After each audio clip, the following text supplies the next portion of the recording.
Hey everybody, I am so excited to share this video with you. I created a card or recreated a card that I had shared on my Facebook and Instagram page. And I had used one of the backgrounds that I created in the Distress Oxide ink and jelly plate video. If you haven't seen that, I will link it down below as well as in the upper right hand corner for you guys so you guys can check it out. So I didn't have another background that I liked enough to use for a card.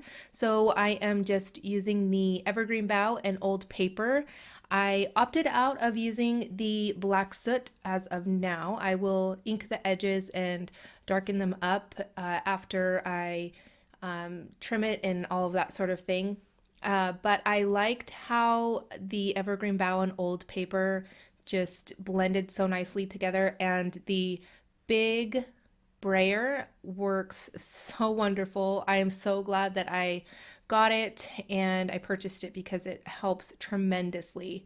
So what I did was I again lay down the Evergreen Bough and old paper onto the gel plate, and then I pressed the paper in, and I wanted it a little bit more saturated and vibrant, so I used the brayer to add the color back on, because when you are blending the color together and using the brayer, it picks up some of that color.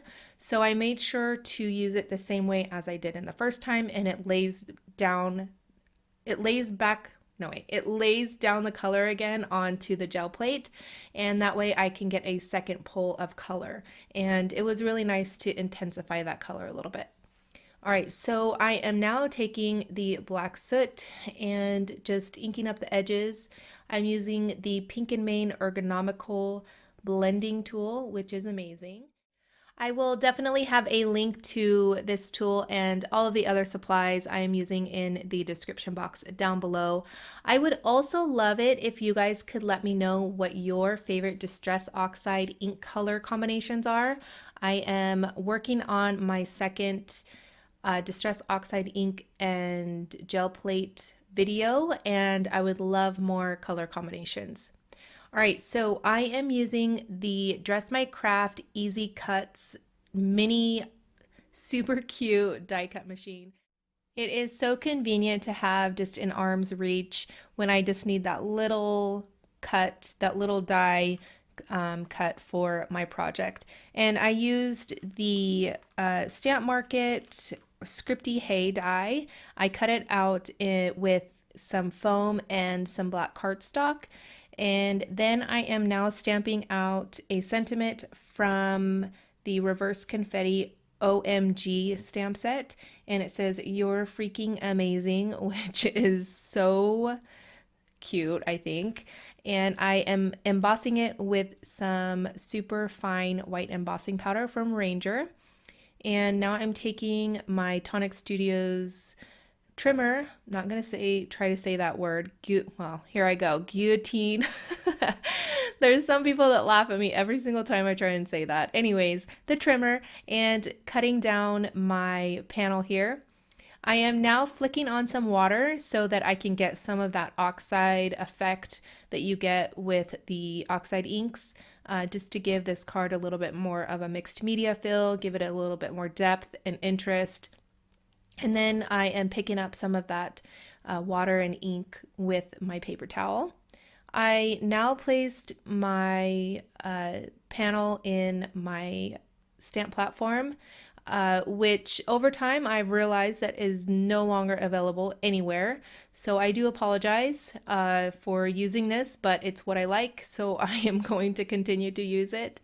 And if you can get your hands on any sort of precision stamping tool, I think it works wonders, especially in cases like this where you need to stamp twice. So I'm using some scrapbook.com white pigment ink, and I really wanted it to be very white on this background, so I stamped it twice.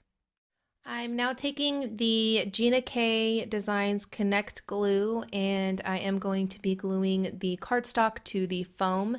That way I have it my Hey sentiment kind of popped up, a little bit of dimension for my card. And I'm just going to lay that right there. I love this Connect glue, and I've had it for quite some time. And it seems to hold up over time. None of my projects have fallen apart or anything. So I definitely recommend this glue. All right, as you guys know, I love my splatters, and I absolutely love using the Picket Fence Distress Spray, and it's my favorite.